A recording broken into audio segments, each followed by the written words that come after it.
आपको डरना नहीं है। Yes, amen. हालेलुया। Hallelujah. जो वचन कहता है वही करना Yes, है। amen. शैतान क्या आया? चुराने के लिए, घात करने के लिए और नष्ट करने के लिए, डराने के लिए आया। Yes. यही लिखा है उसके बारे में। Yes. दुष्ट क्या करता है? डराता है और घात करता है, नष्ट करता है, चुराने के लिए आया। पर परमेश्वर क्या करने आया? बहुतायत का जीवन देने के लिए आया है। हालेलुया। परमेश्वर कहा मैं तुझे बहुतायत का जीवन देने के लिए आया हूँ। Yes, amen. आमीन। Amen. हम बहुतायत का जीवन पाए हुए लोग हैं। Amen. आमीन। Amen. हालेलुया। Hallelujah. तो किसी भी परिस्थिति में डरना नहीं है। Yes, amen. कोई परिस्थिति आ जाए उसमें क्या करना है? अरे और खड़े रहना है। Amen. अरे और खड़े रहना है। जो डरेगा, डरपोक बनेगा, वो स्वर्ग में नहीं जाएगा। बाइबल में लिखा हुआ डरपोक लोग स्वर्ग में नहीं जाएंगे। कौन लोग जाएंगे? जो दलेर होंगे, जो यीशु मसीह के लिए खड़े रहेंगे, अड़े रहेंगे, अपनी जान देने तक भी तैयार रहेंगे। प्रभु ने कहा आखिरी सांस तक विश्वासी रहे। आखिरी सांस तक क्या करे? विश्वासी रहे, वफादार रहे, ईमानदार रहे, खराई सच्चाई से चले। आमीन। मैं तेरे संग रहूंगा। Yes, amen. यही निकल, मैं तुझे कभी नहीं छोड़ूंगा, Yes, amen. कभी नहीं त्यागूंगा, Yes, amen. कभी नहीं भूलूंगा, Yes, सदा तेरे संग रहूंगा, Yes, amen. जगत के अंत तक मैं तेरे संग रहूंगा। Amen. आमीन। Amen. ये वचन याद किया करो, कोड किया करो, Yes. क्लियर किया करो। प्रभु तेरे कलाम में लिखा है कि मैं जगत के अंत तक तेरे संग रहूंगा। Yes, amen. मैं तुझे कभी ना छोड़ूंगा, कभी ना त्यागूंगा, कभी ना भूलूंगा, सदा तेरे संग रहूंगा। यस प्रभु मेरे संग रहेगा। Amen, amen. आमीन। Amen. हालेलुया। Hallelujah. सभी बैठ सकते हैं। Hallelujah. Thank you Jesus, thank you Jesus. सभी चलिए निकालें अपनी बाइबल को। आप ब्लेस है जो परमेश्वर के भवन में बैठे Yes, हैं amen. और उसकी प्रशंसा कर रहे हैं, तारीफ कर उसके वचन को पूरा कर रहे हैं। बाइबल में क्या लिखा है? 6 दिन काम कर और 7वें दिन कहाँ? मेरी हजूरी में आके मेरी आराधना कर, मेरी प्रार्थना कर। हालेलुया। मैं तुझे क्या दूंगा? क्या दूंगा मैं तुझे? मैं तुझे, अगर आपने ये वाला वचन सुना हो कि तू 6 दिन काम कर, 7वें दिन मेरे घर में आ, उस दिन अपनी इच्छा पूरी ना कर, उस दिन अपनी मर्जी पूरी ना कर, उस दिन तेरा मन कहता है कि मैं सो जाऊं, उस दिन कहता है मैं छुट्टी मार लूं, उस दिन मन कहता है घूमने चले जाऊं, उस दिन मन कहता है आज मैं पार्टी करूं, आज मैं कहीं भी आज एंजॉय करूं, जा सो जाऊं, जा रेस्ट करूं, जा घर का काम करूं। तो बाइबल ने कहा ऐसा मत करना। 7वें दिन तू कोई काम ना करना, बल्कि क्या करना? 7वां दिन तू मेरे घर में आना। हालेलुया।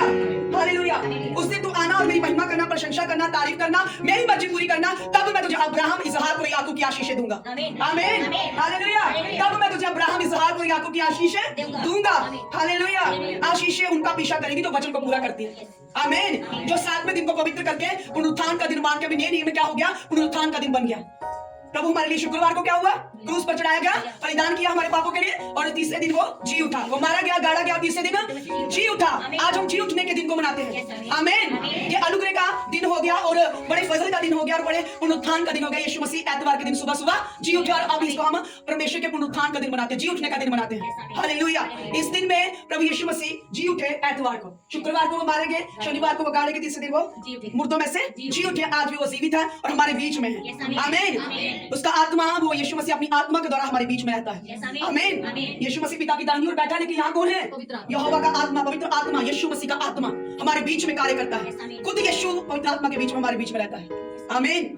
उसने कहा तुम्हें अनाथ नहीं छोड़ूंगा, अकेला नहीं छोड़ूंगा, मैं तुम्हें सत्य का आत्मा दूंगा जो तुम्हारी अगुवाई करेगा। वो सत्य का आत्मा आपकी क्या करता है? अगुवाई करता है। हर पल हर घड़ी क्या कहना है, कहाँ जाना है, कहाँ नहीं जाना है, किससे मिलना है, किससे नहीं मिलना है, सब कुछ पवित्र आत्मा बताता है। अगर कोई उसकी आवाज सुने तो वो उसके ऊपर वो सत्य मार्ग पर चल पाता है। अगर ना कोई सुने, अगर कोई पाप में है, गुनाह में है, तो आवाज नहीं आएगी, आवाज नहीं आएगी। बड़ी धीमी आवाज आएगी। अगर सुन लेगा तो ठीक है, नहीं सुनेगा तो फिर वो घाटे में पड़ता है। हालेलुया। पर होली स्पिरिट, बाइबल कहा कि वो हमारे बीच में रहता है। यीशु मसीह हमारे मध्य में, हमारे बीच में है। हालेलुया। और उसका आत्मा हमें बताता है हमें क्या करना है और कहाँ जाना है, किससे मिलना है, किससे बात करनी है। हालेलुया। हर एक आत्मा की प्रतीति ना किया करो, आत्मा को परखा करो। हालेलुया। लिखा है कि हर एक आत्मा किस आत्मा से वो आया है, किस आत्मा से वो आई है। आपके अंदर अंतिम दिनों में परख वाला आत्मा होना चाहिए। आत्मा कौन सा होना चाहिए? परख वाला। परख वाली आत्मा को मांगना है। कई लोग कहते हैं ऐसा कैसे हो सकता है कि हम कैसे परखेंगे, हम कैसे उसको जान पाएंगे कि वो कौन सी आत्मा के साथ आए। आप उसके फलों से जान पाएंगे ये कौन है। आमीन। अंतिम दिनों में आप उनके फलों से जानेंगे ये कौन है। हालेलुया। उनका कैरेक्टर, उनका फल उनके बता देंगे कि ये कौन से फलों से लदे हुए हैं। शैतान के जब प्रभु यीशु मसीह के फलों से, आत्मा के फलों से लदे हुए। हालेलुया। तो इसलिए आप परख का आत्मा मांगा करें कि प्रभु मुझे इस अंतिम दिनों में परख का आत्मा दे। क्या सही है और क्या गलत मैं पहचान सकूं, गलत और सही के बीच में अंतर कर सकूं। मुझे प्रभु परख वाला आत्मा दे। मांगते बोलो प्रभु यीशु मसीह आज मुझे परख वाला आत्मा दे, आत्मा दे। यहोवा परमेश्वर, प्रभु यीशु मसीह आत्माओं की परख करने वाला आत्मा मुझे दे, वरदान मुझे दे, वरदान मुझे दे। आत्मा के फलों से और वरदानों से आज मुझे भर दे। प्रभु यीशु मसीह आत्मा के फल और वरदान मेरे जीवन में एंटर करे, एंटर करे, एंटर करे। सर्वशक्तिमान प्रभु यीशु मसीह आत्माओं की परख करने वाला वरदान मेरे अंदर कार्य करे, कार्य करे, कार्य करे, कार्य करे। सर्वशक्तिमान परमेश्वर आज मुझे आत्माओं की परख करने वाला वरदान दे, वरदान दे, वरदान दे। आत्माओं की परख करने वाला क्या सही है, क्या गलत है, मैं अंतर कर सकूं।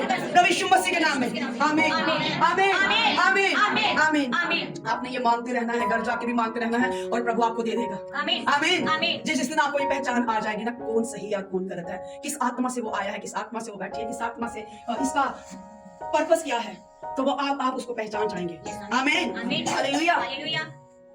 ये बहुत जरूरी है, बहुत जरूरी है। ये अंतिम दिनों में आत्मा की परख का वरदान बहुत जरूरी है।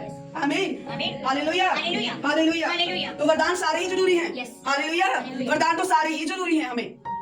आत्मा के फ्रूट होंगे तो वरदान भी होंगे। Yes. अगर अकेले वरदान होंगे फ्रूट नहीं होंगे तो फिर डूबेंगे, क्योंकि लोग वरदानों से क्या करते हैं, बढ़ जाते हैं, हीलिंग कर लेते हैं, डिलीवरेंस कर लेते हैं, और उनका करैक्टर क्या होता है, सही नहीं होता।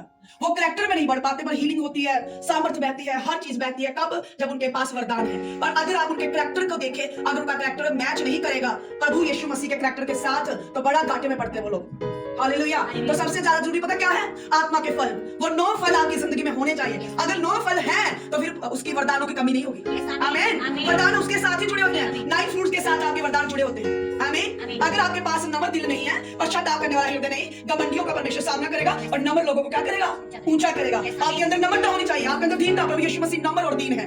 आमीन। वो बदकियों में यीशु मसीह नम्र था, वो दीन था। हालेलुया।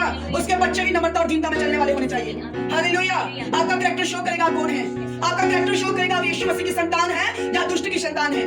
शो करता है आपका करैक्टर। तो करैक्टर किसमें? यीशु मसीह में उद्धार है। उद्धार का मीनिंग बहुत बड़ा है, और उद्धार का मतलब आत्मा में, प्राण में, देह में, स्वभाव में, खून में, हर जगह आपको उद्धार दिखना चाहिए। आमीन। अगर आप यीशु मसीह के में आ गए, बपतिस्मा ले लिया और बपतिस्मा लेके फिर वही काम कर रहे हैं, वही पुराने काम, वही व्यभिचार, वही गर्लफ्रेंड बॉयफ्रेंड, वही क्या कहते हैं, वही मोबाइल, वही गालियां, वही गुस्सा, वही क्रोध, वही विरोध, वही जलन, वही जेलसी से भरे हुए हैं, और कोई माँ बाप की आज्ञा काटता नहीं, कोई माँ बाप के अधीनगी में नहीं, कोई मतलब किसी भी बात में आप आज्ञा में नहीं चल रहे, तो कौन बोलेगा कि आप यीशु मसीह के हो? सबको सारे गुण तो शैतान के नजर आएंगे, तो फिर यीशु मसीह का कौन बोलेगा? यीशु मसीह के वो लोग होंगे जो निर्दोष, निष्कलंक और निष्पाप होंगे। वो कलीसिया जो निर्दोष है, निष्कलंक है, जिसमें कोई दोष नहीं है, जो निष्पाप है, वो परमेश्वर की कलीसिया है। आमीन। प्रभु ने कहा मेरी कलीसिया निर्दोष, निष्कलंक, निष्पाप होनी चाहिए। मेरे आने तक तुम पूरे निर्दोष, निष्कलंक, निष्पाप पाए जाओ, मेरे सामने खड़े होने के योग्य बनो। अभी भी कलीसिया में क्या करते हैं? अभी भी कलीसिया में वही स्वभाव चल रहा है पुराना, वो पीढ़ियों वाला स्वभाव, माँ बाप के ब्लड से, आदम और हव्वा से आया हुआ स्वभाव। वो स्वभाव आपकी जिंदगी में क्या कर रहा है? वो स्वभाव आपकी जिंदगी से तो निकल जाना चाहिए था, अभी तक निकला क्यों नहीं? बाइबल में हमें यीशु मसीह ने सब कुछ आजादी दी है। उसने कहा मैंने तेरे बाप दादाओं के ब्लड से आने वाले सारे पाप से तेरे चाल चलन को क्या कर दिया है? शुद्ध कर दिया है। मैंने तुझे छुटकारा दे दिया है। पर आज आप देखो, अगर मसीहियों के घर चले जाओ, जहाँ उनके जब फोन्स आते हैं, जब उनके घर में वो लड़ाइयां, वो झगड़े, वो बेचार, बच्चा माँ बाप की बात नहीं माना, वो बेविचार में है, लड़की बात नहीं मानी, वो बेविचार में है, अधीनगी में नहीं है। अन्य जातियों से ज्यादा पाप कहाँ कर रहे हैं? मसीहियों में हो रहे हैं। लोग नहीं छोड़ रहा, लालच नहीं छोड़ रहा, चोरी नहीं छोड़ रही, ना ही व्यभिचार, ना ही वो सारे काम जो प्रभु ने कहा था कि ये सारे काम जो है तुम लोग ना करना। हालेलुया। जो अन्य जातियों में होता वो तुम ना करना। हालेलुया। लेकिन हो क्या रहा है? जब ऐसे काम होंगे तो परमेश्वर का क्रोध आएगा। पाप तो द्वार पे ही रहता है। आमीन। पाप तो द्वार पे ही रहता है। वो कहता है कि उस पाप को तू ना भी कर सकता है, वो तो है पाप द्वार पे खड़ा है। तेरी मर्जी है तूने पाप में जाना है कि तूने परमेश्वर की ओर जाना है, ये आपकी मर्जी है। पर बाइबल में लिखा है कि जो पाप करेगा वो मृत्यु को देखेगा। हालेलुया। जो शरीर के अनुसार चलेगा वो क्या करेंगे? वो मृत्यु में है। जो आत्मा के अनुसार चलेंगे वो सदा का जीवन पाएंगे। आमीन। जो शारीरिक है, अभी तक अपने शरीर को नहीं चढ़ाया, उसने अपने आप को नहीं चढ़ाया, परमेश्वर को बलिदान नहीं किया। आपको पता है हमारी पहली सेवा क्या है? अपने शरीर को पवित्र जीवित बलिदान करके परमेश्वर को चढ़ा देना है। आमीन। पहली ऑफरिंग क्या है हमारी? पैसा नहीं है पहली ऑफरिंग। पहली ऑफरिंग क्या है? अपने शरीर को पवित्र, जीवित, पवित्र, शुद्ध, पाक, निर्दोष करके उसको चढ़ा देना है। ये हमारी आत्मिक सेवा है, ये पहली सेवा है। अगर इसमें नहीं है, एक बेविचारी बंदा ये नहीं बोल सकता कि मैं प्रभु अपने शरीर को तुझे चढ़ाता हूँ, मैं अपने आप को प्रभु तुझे देता हूँ, मैं अपने आप को पवित्र जीवित करके तुझे देता हूँ। प्रभु कहता है तू तो मरे हुए कामों में अभी पड़ा हुआ है। हालेलुया। एक बंदी अगर बेविचार में है, चोरी में है, नशे में है, गलत कामों में है, और हर चीज वो गलत में है, और कैसे कह सकता है प्रभु मैं अपने आप को तेरे हाथों में सौंपता हूँ पवित्र जीवित बलिदान करके, तो मैं तुझे बाप का बलिदान करता हूँ। प्रभु ने कहा तेरी आत्मिक सेवा रोमियो की पत्री निकालो।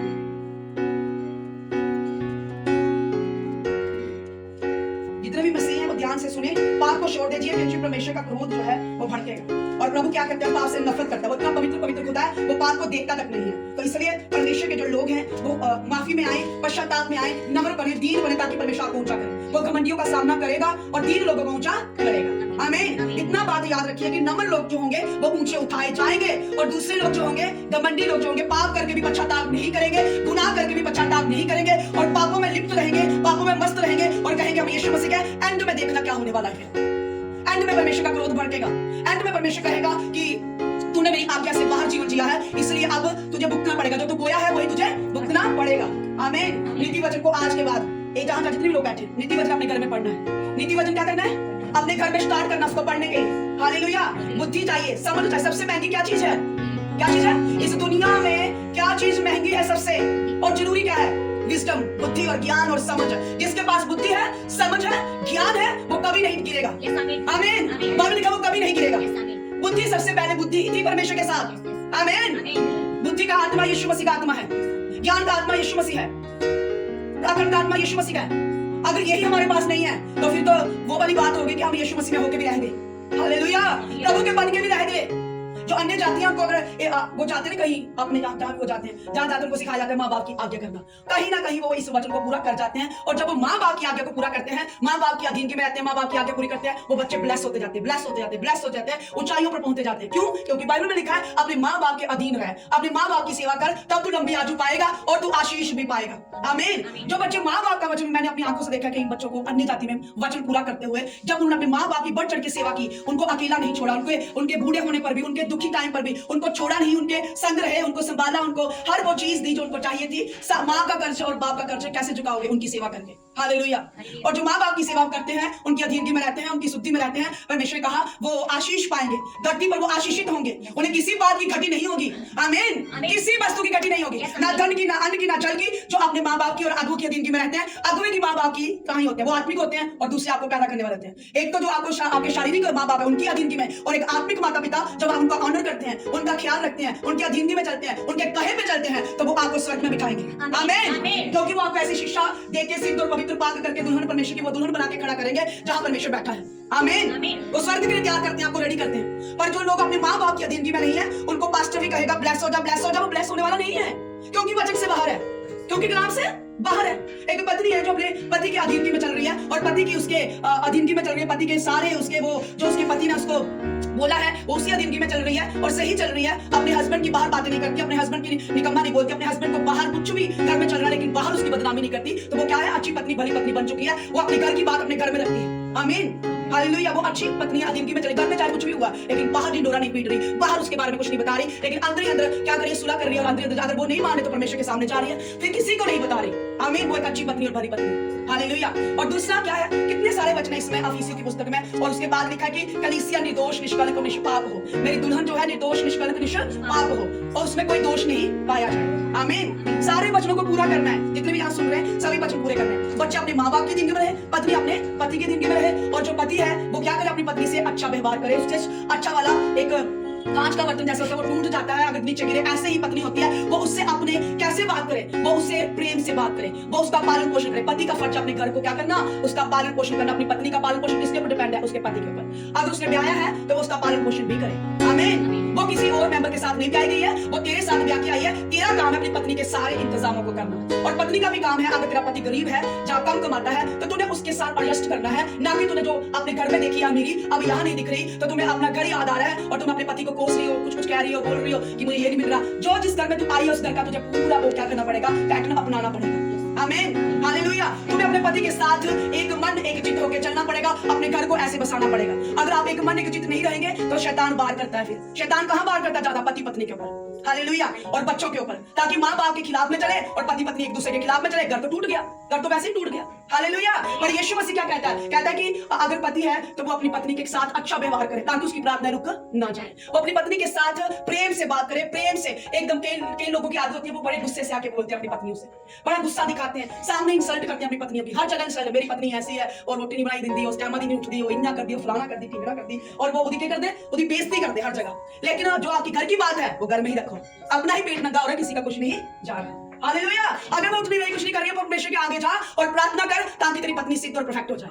आमीन। अगर तेरा पति बिगड़ा हुआ है तो परमेश्वर के आगे जा और परमेश्वर को बोल, मेरे पति को प्रभु शुद्ध आत्मा छुए, और उसे अपनी जिम्मेवारियां समझा कि क्या जिम्मेवारी है, प्रभु वो सारी जिम्मेवारी को उठाए। आमीन। हालेलुया। पर हमें किसी को बाहर जाके नहीं बताना है। हालेलुया। माँ बाप भी अपने बच्चों के प्रति जो जिम्मेदारी है उसको पूरा करना है, और जो बच्चों की जिम्मेदारी वो माँ बाप की अधीन निभाए।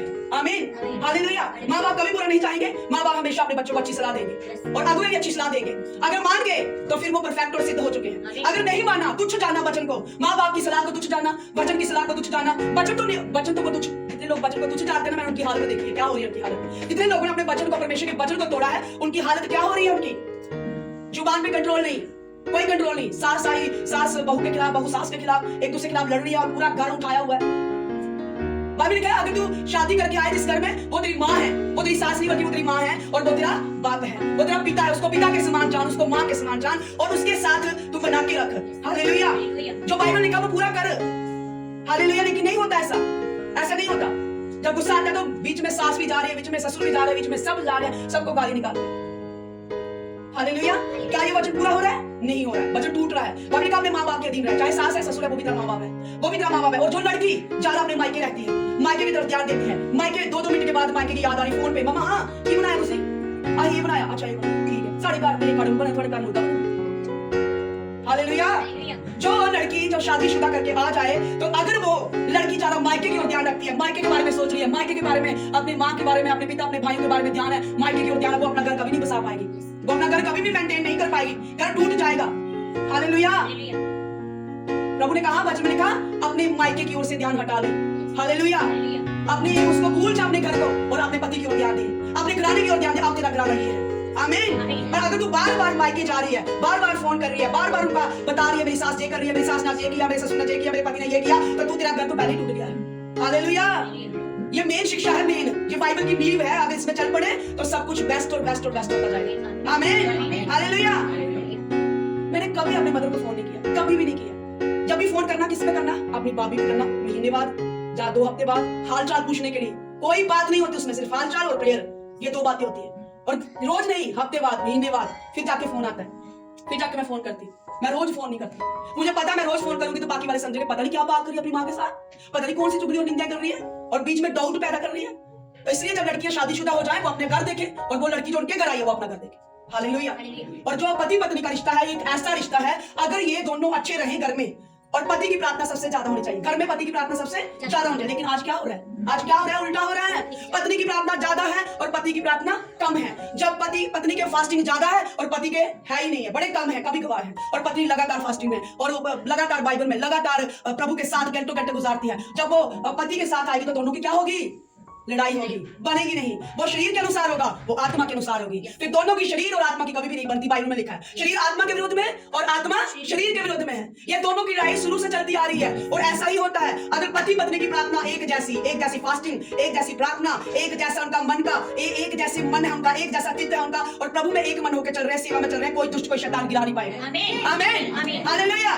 लेकिन होता क्या है? पत्नी प्रार्थना कर रही है और पति साहब जी फोन में लगे और काम पे, कहते हम काम में है जी, हमारे पास इतना टाइम नहीं होता कि हम प्रार्थना करें, थके हुए हैं। पत्नी नहीं थकी होती? पत्नी भी तो घर का काम कर रही है, तो आप ज्यादा थक गए? आप कैसे ज्यादा थक गए? पत्नी ने तो घर संभाला हुआ है, पत्नी भी काम कर रही है, फिर आप कैसे थक गए? बाइबल ने कहा कि पति जो है सिर का, वो क्या है? सिर है, वो हेड है, वो घर का हेड है। पति की प्रार्थना ज्यादा होनी चाहिए। वो हेड है, उसने क्या करना? उसने चलाना है घर। हालेलुया। वो हेड है। पति जो है, पत्नी का सिर उसका पति है, और पति का सिर उसका परमेश्वर है। वो परमेश्वर के साथ जुड़ा रहेगा और पत्नी अपने पति के साथ जुड़ेगी, तब घर स्वर्ग बन जाएगा। आमीन, हालेलुया।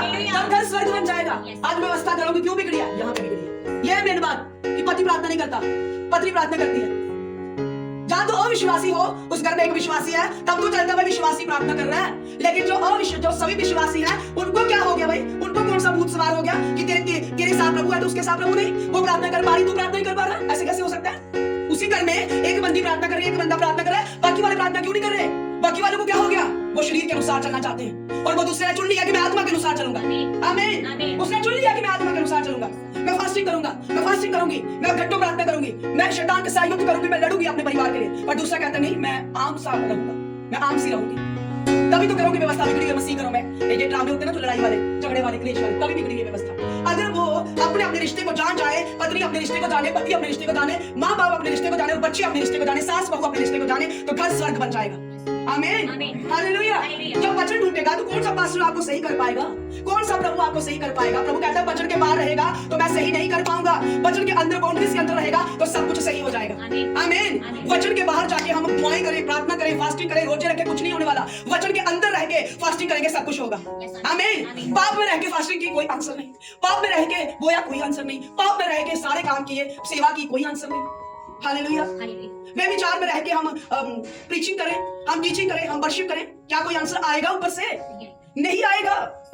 आज मैंने सुबह जब मैंने बाइबल का वो वर्सेस को, जो हमारे स्पिरिचुअल फादर की वर्सेस होती है हर सुबह, जो नई सुबह के लिए होती है, उसमें लिखा था कि खुदा के दास ने लिखा कि मैं ऐसे लोगों को भी जानता हूं जो वे विचार में हैं और वो सेवा कर रहे हैं।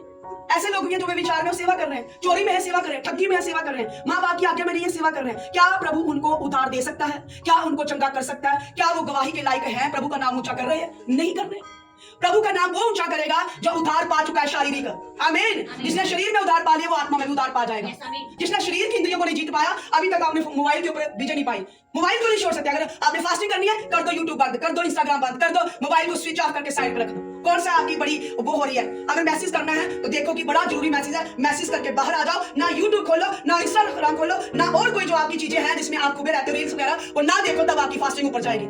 आमीन। आज लोग फास्टिंग कर रहे हैं, मैं देखती हूँ फास्टिंग कर रहे हैं, हम फास्टिंग में और मोबाइल साथ में है, मोबाइल साथ में है। मोबाइल में चाहे आप वचन देख रहे हैं, कुछ देख रहे हैं, मैं कहती हूँ वो फास्टिंग, वो आपने अकेले में समय गुजारना था। कुंडी लगा के बाइबल में कहेगा प्रार्थना कर, अपने अपने कुंडी लगा के क्या कर, तू प्रार्थना कर, अपने पिता तुझे क्या देगा? प्रतिफल देगा। गुप्त में जाके अपने पिता के साथ क्या कर, प्रार्थना कर, वो तुझे क्या देगा? प्रतिफल देगा। आज क्या है, इस कुंडी लगा के प्रार्थना होती है क्या? जहाँ 4 बंदे बैठे हैं, 5 बंदे बैठे हैं, उनके बीच में हालेलुया, उधर से आवाज आ रही है, इधर से आवाज आ रही है, इधर से आवाज आ रही है, बच्चे शोर कर रहे हैं, सब कुछ। हम कुंडी लगा के वाले समय में नहीं जाना चाहते, क्योंकि उससे सबसे मुश्किल काम है। कुंडी लगा के अंदर अकेले में जाना, ये सबसे मुश्किल काम है। समय बिताना ये मुश्किल लगता है। हम चारों हम बैठे हैं, ये आसान है। हम फैमिली प्रेयर करेंगे, आसान है। हम दूसरी प्रेयर करेंगे, वो भी आसान है। और किसी भाई बहन के साथ बैठ के, वो भी आसान है। लेकिन गुप्त में जाना, अकेले में जाना, प्रभु से प्रार्थना करना, फास्टिंग में प्रार्थना करना और घंटों बिताना, बाइबल पढ़ना, चाहिए मुश्किल काम है। हालेलुया। इसमें बड़े कम लोग जा पाते हैं, बड़े कम लोग वो बीच में बैठ के प्रार्थना करते हैं, ताकि क्या आंसर आएगा फिर जब फास्टिंग करो। तो बाइबल में क्या लिखा है कि आप अपने मुंह के ऊपर तेल लगाओ और तुम मुंह हाथ धो तेल लगाओ, ताकि किसी को पता ना चले तुमने फास्टिंग रखी है। आज लोगों को बताना चाहते हैं मैंने फास्टिंग रखी, और फास्टिंग में मोबाइल देख रहे हैं, फास्टिंग में बातें हो रही, घंटों घंटों फोन पे बातें हो रही, तब पे लग रही है फास्टिंग में। फास्टिंग वो समय है जब आपने अपने पिता के साथ गुप्त में बैठना। उस दिन मोबाइल नहीं, मम्मी नहीं, डैडी नहीं, पति नहीं, पत्नी नहीं, अकेले में बैठना है यीशु के साथ। आमीन। अकेले में बैठना है यीशु के साथ। सारा काम सुबह सुबह करके जो आप करते हो कर लो, उसके बाद बोल दो कि आज मेरी फास्टिंग है, मुझे अकेला रहने दो, आज तुम काम करो। आमीन। लेकिन हम ऐसे नहीं करते, हम मोबाइल के साथ चिपके रहते हैं, हम बातें करते हैं, हम सो जाते हैं, टाइम स्पेंड करने की कोशिश करते हैं, घड़ी देखते हैं कब 5 बजेंगे, कब 5 बजेंगे, और भूख हड़ताल जैसे फास्टिंग करते हैं। क्या आंसर आएगा? उसी दिन हम सबसे ज्यादा चिढ़ते हैं जिस दिन फास्टिंग होती है, उसी दिन ज्यादा लड़ाई लगती है, उस दिन ज्यादा अटैक होते हैं। क्यों? क्योंकि उस दिन आपको पता है कुछ मिलने वाला है, कुछ होने वाला है। लेकिन जब फास्टिंग करो तो नम्र रहो, दीन रहो, और क्या करो, उस दिन अपने पापों की क्षमा मांगो, गुनाहों की क्षमा मांगो। जब क्षमा होगी उसके बाद आप वचन पढ़ो, उसके बाद फायर प्रेयर करो, उन बंधनों को तोड़ो जो फास्टिंग के बगैर नहीं जाते, जो दुष्ट आत्माएं फास्टिंग के बिना नहीं जाती, उनके ऊपर अटैक करो, बैठ जाओ उनके ऊपर अटैक करो और उनको बताओ। आमीन। ये मैं आपको मेन बता रही हूँ कि क्या क्या जरूरी चाहिए। मसीह की नींव क्या है? यही तो नींव है। प्रार्थना कर ताकि तू परीक्षा में ना पड़े, ये नींव है। मसीह की जो प्रार्थना नहीं करेगा वो क्या होगा? वो परीक्षा में पढ़ेगा कि नहीं पढ़ेगा? पतरस पढ़ा, चेले पढ़े थे वो, तब यीशु मसीह क्या कर रहे थे? प्रार्थना कर रहे थे और चेले सो रहे थे। प्रभु ने कहा तू 1 घंटा भी मेरे साथ ना जाग पाया। हालेलुया। जो प्रार्थना से दूर है, रोजों से दूर है, वचन से दूर है, परमेश्वर के भवन में रोपे नहीं गए, यहाँ लगाए नहीं गए, भवन से दूर है, वो लोग परीक्षा में पढ़ेंगे। वो पढ़ेंगे परीक्षा में। क्यों नहीं पढ़ेंगे भाई? बाइबल कहती है कि अगर तू मेरे साथ जुड़ा रहेगा, मेरे जो डाली मुझ में बनी रहेगी वो काटी नहीं जाएगी, बल्कि बहुत फल लेके आएगी। जो डाली मुझ में जुड़ी नहीं रहेगी वो काटी भी जाएगी, आग में भी झोंकी जाएगी और जलाई भी जाएगी और राख कर दी जाएगी। आमीन। हालेलुया। और लोग पता क्या सोचते हैं? नहीं हम 2 मीटिंग में जाएंगे, 3 में नहीं जाएंगे, 1 में जाएंगे। हर संडे आपका यहाँ पे आना जरूरी है। आमीन। ताकि आप परमेश्वर के साथ जुड़े रहे, उसके वचन के साथ, उन्नति के साथ, मसा के साथ जुड़े रहे। आमीन। हालेलुया। पाप द्वार में ही बैठा हुआ है, वो किसी भी समय अटैक कर सकता है। अगर मसीह के साथ जुड़ी होगी डाली तो पाप से बाहर आ जाओगे, अटैक से बाहर आ जाओगे। हालेलुया। पर अगर यीशु मसीह को छोड़ ही दिया, अपनी मनमर्जी कर रहे हैं, जब मन किया तो भाई उसमें आ रहे हैं, जब मन किया नहीं आ रहे हैं, तो क्या है जी? आप अपनी मर्जी से चल रहे हो, ना कि खुदा की मर्जी से चल रहे हो। हालेलुया। प्रार्थना करना कि तू परीक्षा में ना पड़े। आज कितनी प्रार्थना लोगों की, कितनी प्रार्थना लोगों की आज किसी की आधा घंटा होगी, किसी की 5 मिनट होगी, किसी की 10 मिनट होगी। और बाइबल में लिखा है जितना बड़ा केस है उतनी बड़ी प्रार्थना चाहिए। आमीन। जितना बड़ा केस है उसके हिसाब से रोजा चाहिए, सूखा वाला, कुछ खाना नहीं और कुछ पीना नहीं, वो सूखा वाला रोजा चाहिए। आमीन। बाइबल में यही लिखा है कि अगर तू चाहता है कि मेरी जिंदगी में आंसर आए, तो तुम्हें उस तरीके की मेहनत करनी चाहिए। हालेलुया। मेहनत करो। मसीह में की गई मेहनत कभी भी व्यर्थ नहीं जाएगी। आमीन। मसीह में की गई मेहनत कभी भी व्यर्थ नहीं जाएगी। इसलिए क्या करना है? अपनी मेहनत को बढ़ाना है ताकि शैतान अटैक ना कर पाए। हालेलुया। दोनों को एक जैसे रहना, पति पत्नी को एक जैसे रहना। अगर वो फास्टिंग कर रही है तो आपने भी फास्टिंग करनी। अगर बच्चे नहीं कर रहे हैं तो बच्चों को भी करना है। फैमिली के सारे मेंबर्स क्या करें? एक जैसे जब मेहनत करेंगे तो क्या वो घर स्वर्ग बनेगा कि नहीं बनेगा? बनेगा ना, क्योंकि उनके मन एक जैसे, उनकी चाल एक जैसी, उनका हृदय एक जैसा। हालेलुया। फिर एक बंदा मेहनत करेगा, दूसरा नहीं करेगा, शरीर का तो आत्मा के साथ क्या है? नहीं बनती। शरीर आत्मा के विरुद्ध में और आत्मा शरीर के विरुद्ध में। इसलिए मैं आपको नींव बता रही हूँ, मसीह में क्या नींव है। अगर आपने ये सारी चीजें सीख ली, प्रार्थना करना, रोजे रखना, और जो वचन में लिखा है कि आपने कैसे चलना है, पति पत्नी के अधीन रहे, और पति अपनी पत्नी से कैसा व्यवहार रखे, शुद्ध वाला व्यवहार रखे, और उसके साथ शक्ति के साथ पेश ना आए बल्कि नरमी से पेश आए। हालेलुया। और सास बहू का रिश्ता कैसा होना चाहिए? कि सास बहू का रिश्ता माँ की तरह होना चाहिए, बेटी की तरह होना चाहिए। हालेलुया। और आपको बच्चों को मैंने बताया कि बच्चों का रिश्ता कैसा होना चाहिए? बच्चे अपने माँ बाप की अधीनगी में होने चाहिए ताकि वो ब्लेस हो सके, आशीषित हो सके, तो वो मेहनत करे, उनका फल उनको मिल सके। आमीन। ये है घर के स्वर्ग बनने की वो। अगर एक बंदा उसमें चल रहा है, आत्मिक मेहनत में बात ज्यादा बढ़ गया। आपको पता आत्मिक मेहनत में भी बहुत सारी डिग्रियां होती हैं, बहुत सारी डिग्री होती है आत्मिक मेहनत में भी। एक जैसे शरीर में डिग्री होती है ना, एक बंदा 10वीं पास है, एक 12वीं पास है, एक 13वीं पास है, एक 14वीं, आगे आगे डिग्रियां और डिग्रियां और डिग्रियां हैं। ऐसे ही आत्मा में भी डिग्रियां हैं, आत्मा में भी लेवल है, उच्च लेवल उच्च लेवल उच्च लेवल। पौलुस कहता है कि मैं तुम्हें वो वचन नहीं दे सका क्योंकि तुम दूध पीते बच्चे हो, मैं तुम्हें अन्न नहीं खिला सकता। आमीन। हालेलुया। पौलुस क्या कहता है कि मैंने तो अभी तक तुम्हें दूध पिलाना ही सिखाया है। प्रार्थना करो, रोजे रखो और फास्टिंग करो और वचन पे चलो, ये है दूध। और इससे ज्यादा वाली शिक्षा चाहिए, फिर तो कड़ी शिक्षा आएगी, फिर कड़ी मेहनत वाली शिक्षा आएगी। उसकी तरह चलो। बाइबल में लिखा है, एक हम दौड़ में है, एक रेस में है, और हमें ये रेस लड़ती रहना है पूरी उम्र तक, जब तक हमारी सांस है तब तक हमें इसमें लड़ते रहना है। मसीह बंदा एक रेस में, एक दौड़ में है। जैसे एक बंदा दौड़ में होता है और उसको पूरी मेहनत करनी पड़ती है मेडल जीतने के लिए, ऐसे वो तो शरीर वाले मेडल जीतेंगे, हम कौन सा मेडल जीतेंगे? स्वर्ग में प्रभु यीशु मसीह से मेडल पाएंगे, मुकुट को पाएंगे जो मुरझाने वाला नहीं है, नाश होने वाला नहीं, वो अविनाशी मुकुट है जो कभी नहीं मुरझाएगा। हम वो मुकुट पाएंगे। पर बाइबल में क्या है? आपको इस तरह बनना पड़ेगा, आपको कुश्ती लड़नी पड़ेगी। लिखा कि नहीं अपनी कुश्ती लड़, विश्वास की कुश्ती लड़। कहीं ने कुश्ती छोड़ दी लड़ना और बैठे हुए मजे से हम यीशु को मानते हैं, हम उसको मानते हैं, बपतिस्मा लिया, बस अब हो गया काम पूरा। बाइबल लिखा है, अरे बाइबल में ये लिखा है, अपनी कुश्ती लड़, दुष्ट शैतान शत्रु किस समय तुझे फाड़ने के लिए 24 घंटे तैयार है, कब तुझ पर आए और दुबके और फाड़ खाए, वो इसी ताक में रहता है। इसलिए अपने आप को परमेश्वर के अधीन कर दो और शैतान का सामना कर दो, शैतान तुझसे भाग जाएगा। आज लोग शैतान का सामना नहीं कर रहे, ना वो लड़ रहे, ना कुश्ती लड़ रहे। कुश्ती में है हम, एक युद्ध में हम, एक मसीह बनता एक युद्ध में है। वो ये नहीं कह सकता कि प्रभु मेरे से नहीं लड़ा जाता युद्ध। प्रभु ने कहा मैं भी इस धरती में जब आया तो मैंने भी युद्ध लड़ा है। हालेलुया। मैंने भी प्रार्थना की है, मैंने भी रोजे रखे हैं। यीशु मसीह हमारी तरह ही वो एक पूरे इंसान थे और उनके अंदर भी सारी अभिलाषाएं थी, सारी चीजें थी। वो कैसे अभिलाषा से बचे, वो कैसे लस्ट से बचे, कैसे वे विचार से, कैसे वो चोरी से, कैसी वो चीजों से बचे, क्योंकि वो पिता के साथ जुड़े हुए थे। वो दिन और रात प्रार्थना करते थे। लिखा हुआ नहीं, यीशु मसीह अकेले में प्रार्थना करने गया, पहाड़ में प्रार्थना करने गया, पूरी नाइट प्रार्थना की। यीशु मसीह पिता के साथ जुड़ के इस संसार में वो निर्दोष निष्कलंक निष्पाप का जीवन जिए।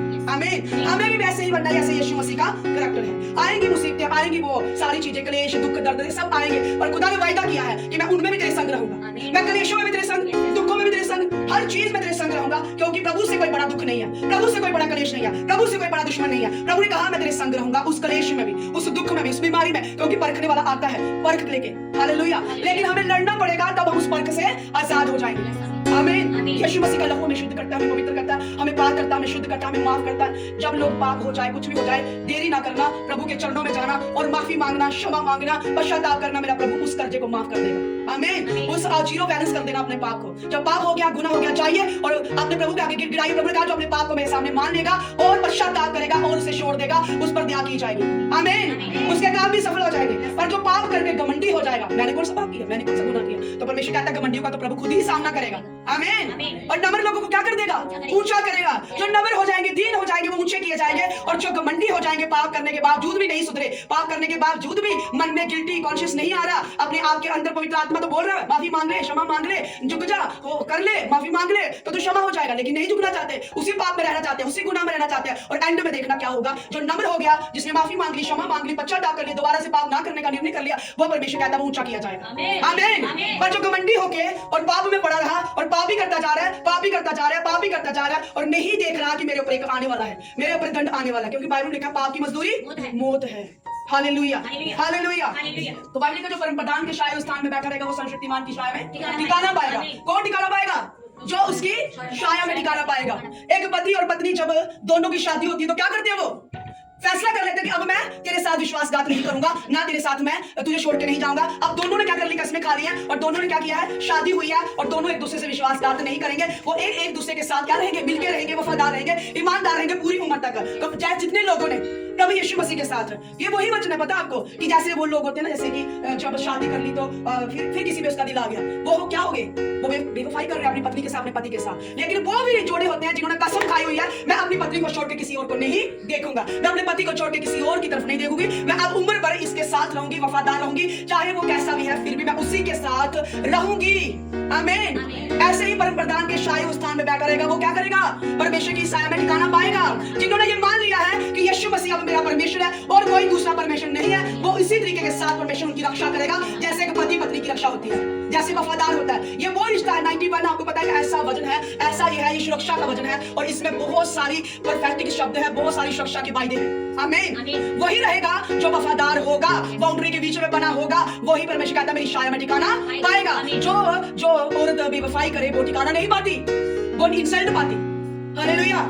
परमेश्वर कहा यीशु मसीह हमारा पति भी है, हमारा दूल्हा भी है, हमारा भाई भी है, हमारा पिता भी है, हमारा सब कुछ, वो हमारा भाई, उसमें सब कुछ लिखा है। यीशु मसीह पहले उठा है तो हम क्या हुए? हम उसके भाई हुए, हम उसकी बहनें भाई हुए, और वो पहले उठा है, हम उसके भाई हैं। और बाद में लिखा है कि यीशु मसीह जो है हमारा उद्धार करता है, मुक्ति दाता है, वो हमारा छुटकारा देने वाला है। एक जगह लिखा है वो मेरा पति है। हालेलुया। मैं तेरा पति हूँ, मैं तेरा करता हूँ। हालेलुया। मैं तेरा छुड़ाने वाला, मैं तेरा चंगा करने वाला, मैं तेरा हीलिंग करने वाला, सब कुछ वो हमारा है। अगर हम उसके साथ बेवफाई करेंगे तो उसकी बाउंड्री से बाहर जाएंगे, क्या वो हमारी रक्षा कर पाएगा? नहीं कर पाएगा। जो दुल्हन बाउंड्रीज में रहती है, जो पत्नियां बेवफाई नहीं करती है, वो पति के साथ अच्छा चल पाती है। आमीन। बट जो बेवफाई करती है फिर क्या होता है? फिर अटैक्स आते हैं। आमीन। कुछ लोग जो होते हैं कि चलो देख लेते हैं यीशु मसीह को जाके, वो देखने वाले हैं जिन्होंने मान लिया है कि यहोवा मेरा शरण स्थान है, मेरा ऊंचा गढ़ है, मेरा दृढ़ गढ़ है, मेरा परमेश्वर यही है, अब कोई दूसरा परमेश्वर नहीं है। तो फिर वो परमेश्वर कहता है कि तू मेरी छाया के नीचे ठिकाना पाएगा। आमीन। हालेलुया। मैं तुझे बहेलियों के जाल से छुड़ाऊंगा, वो तुम्हें दुश्मनों के जाल से भी छुड़ाएगा, फिर वो तुम्हें बहेलियों के अटैक से भी छुड़ाएगा, वो तुझे हर उस अटैक से रक्षा करेगा जिससे तेरी रक्षा होनी चाहिए। आमीन। कौन? जब वो दुल्हन अपने पति के अधीनगी में चलेगी, वो दूल्हा उसकी रक्षा करेगा। आमीन। जब दुल्हन बेवफाई करे और किसी और पे मोहित हो जाए, किसी और के साथ चली जाए, जहां किसी और के साथ चुपके चुपके किसी और के साथ हो, पर परमेश्वर उसकी रक्षा नहीं करेगा। और दूल्हा भी फिर कहता है कि तू तो मेरे साथ वफादार नहीं है, मैं कैसे तुझे तेरी सारी सुरक्षा दूं, मैं कैसे तुझे तेरा पालन पोषण करूं? वो मुकर जाता है फिर। हालेलुया। ऐसे ही परमेश्वर भी मुकरेगा जब लोग उसके कहे हुए वचन के अनुसार नहीं चलेंगे, तो परमेश्वर कहेगा मैं कैसे तेरी रक्षा करूं? मैं बाइबल लिखा है चारों उसके दूध शादी की और हमारी रक्षा करते हैं। यहोवा के डरवैयों के चारों उसका दूध उनके चारों शादी की उनके बचाता, उनकी रक्षा करता है। किसकी रक्षा होगी? जो दुल्हन अपने पति के शाही स्थान में बैठी रहेगी, जो वफादार रहेगी उम्र तक, जिंदगी की आखिरी सांस तक अपने पति के साथ, अपने परमेश्वर के साथ वफादार रहेगी, वही दुल्हन बचाई जाएगी। आमीन। हालेलुया। जो कलीसिया दुल्हन है, जो कलीसिया निर्दोष, निष्कलंक और निष्पाप है, उसके तेज से भरी है, वो कलीसिया उठाई जाएगी। आमीन। जो उसके तेज से भरी हुई नहीं है, मसा से भरी हुई नहीं है, वफादार नहीं, ईमानदार नहीं, खराई सच्चाई नहीं, और सारी अपनी मनमर्जी कर रही है और कह रही है कि मेरा यीशु मेरा पति है। परमेश्वर कहता है मैं नहीं हूं, तू बेवफाई कर रही है, अभी भी मौका है, अभी भी समय है, अभी भी, क्योंकि अब अगर आप सुबह का वचन मुझे जो प्रभु ने दिया उसमें था, होशे की पुस्तक था कि जा, होशे को कहा जा एक बेविचारनी स्त्री से ब्याह कर ले, जा एक बेविचारनी स्त्री से शादी कर ले, जब से, क्योंकि ऐसे मेरे लोगों ने मेरे साथ, इस्राएल ने मेरे साथ ऐसा किया है, उन्होंने पराए देवताओं की पूजा की, उन्होंने जादू किया, टूना किया, शिनाले किए, उन्होंने ऐसे ऐसे काम किए, लेकिन फिर भी परमेश्वर ने होशे को कहा जा तू एक बेविचारनी स्त्री को ब्याह ले जाके और उससे शादी कर ले। जैसे उसको कहना कि तू वफादार रहना मेरे आने तक तू वफादार रहना, मैं भी तेरे साथ वफादार रहूंगा। आमीन। फिर भी प्रभु का दिया वाला वचन मुझे आया कि प्रभु कहता है जैसे उस बेविचारनी स्त्री से कोई शादी करता है क्या? नहीं करता। जिसको पता है ये बेविचारनी है, ये पाप में डूबी हुई है, मैं क्यों उससे शादी करूं? मैं तो पवित्र और पाक लड़की से शादी करूंगा। लेकिन होशे की पुस्तक में लिखा था जा एक बेविचारनी औरत को पकड़ के उसको खरीद ले। उसने कितने थोड़े से चांदी देके और जो देके उसने खरीद लिया औरत को और उसके साथ ब्याह कर लिया और उसको कहा मैं जा रहा हूं, मेरे आने तक तू क्या करना, आने तक वफादार रहना और मैं भी वैसा ही रहूंगा जैसा तू रहेगी। आमीन। हालेलुया। आज ये वचन जो मैं आपको बता रही हूं, जो नींव है, नींव, ये मसीह की नींव है। अगर चल पड़े तो फिर घर स्वर्ग बन जाएगा, अगर नहीं चले तो फिर पास्टर और प्रभु कुछ नहीं कर पाएगा, क्योंकि प्रभु अपने वचन से बाहर नहीं जाता। जो परम प्रधान के शाही स्थान में बैठा रहेगा और सर्वशक्तिमान की छाया में ठिकाना पाएगा, सुरक्षा पाएगा, जिंदगी पाएगा, आशीष पाएगा। आमीन। पर जो उसके शाही स्थान से बाहर जाएगी दुल्हन, मेरा प्रभु रक्षा नहीं करेगा। वो फिर अपने बलबूते पे चलेंगे, अपनी मर्जी पे चल पाएंगे, लेकिन प्रभु उनके साथ नहीं होगा फिर। हालेलुया। क्योंकि मेरा खुदा वचन के बाहर नहीं जाता, वो वचन के अंदर रह के अपने लोगों को क्या करता है? ब्लेस करता है। और होशे को कहा तू ऐसी पत्नी क्या ले जो बेविचारनी हो। प्रभु फिर भी कहता है कि तू बेविचारनी हो चुकी है, लेकिन आजा वापिस, आजा वापिस। बेविचारनी का मतलब तू मुझे छोड़ के किसी और के पीछे भाग रही है, मेरे को छोड़ के प्राय देवताओं की पूजा, शिनाला, जादू टोना कुछ भी कर रहा है, क्या कर रही है। परमेश्वर कहता है आजा वापिस, और मैं तुझे क्या कर दूंगा, मैं तुझे अपने लहू से धोके शुद्ध करूंगा, पवित्र कर दूंगा, पाक कर दूंगा, शुद्ध कर दूंगा और फिर से तुझे अपना लूंगा। आमीन। प्रभु फिर भी इतना दयालुवान, क्योंकि हमारा परमेश्वर का नाम क्या है, दया से भरा हुआ परमेश्वर, दया से भरा हुआ, अनुग्रहकारी, दयालु परमेश्वर, दयावान परमेश्वर। वो अपने बच्चों को छोड़ता नहीं है, त्यागता नहीं है। उसकी दुल्हने उसको छोड़ के जाती है, लेकिन खुदा छोड़ के नहीं जाता। फिर भी वो क्या कहता पश्चाताप कर। कोई और धरती वाला कोई हस्बैंड हो, वो कहेगा नहीं मुझे डिवोर्स चाहिए, मुझे डिवोर्स चाहिए, मुझे तलाक चाहिए, मुझे तू नहीं चाहिए क्योंकि तू बेविचारी है, तू बेविचारी, मैं तुझे रखना नहीं चाहता। बड़ा बड़ा नम्र दिल वाला वो व्यक्ति होगा जो अपनी पत्नी को बेविचार में डूबी हुई और उसको देखता है इसका ये बेविचार में है, फिर भी वो अपने साथ रखता है। वो यीशु मसीह के स्वभाव में चल रहा है। आमीन। वो प्रभु के स्वभाव में चल रहा है। वो नहीं चाहता कि मेरी पत्नी जो है मुझसे अलग हो, ये आ जाएगी, सुधर जाएगी और ये एक दिन क्या होगा, इसका दिमाग ठिकाने पे आ जाएगा, ये मुझे अपना लेगी पूरी तरीके से।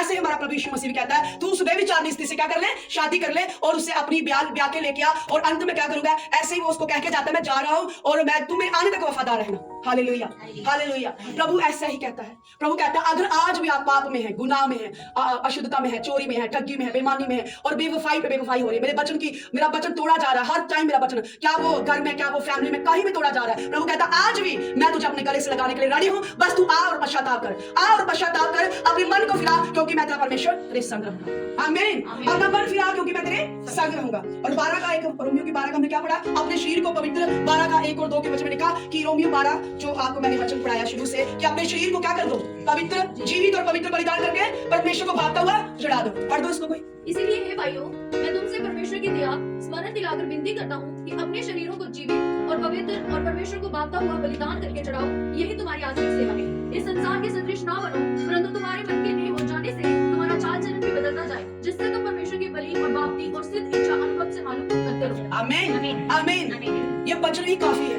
ये वचन ही काफी है आपके लिए। इतना सा कहता है कि तुम परमेश्वर की भली और बाप की इच्छा को मालूम करते रहो। कैसे?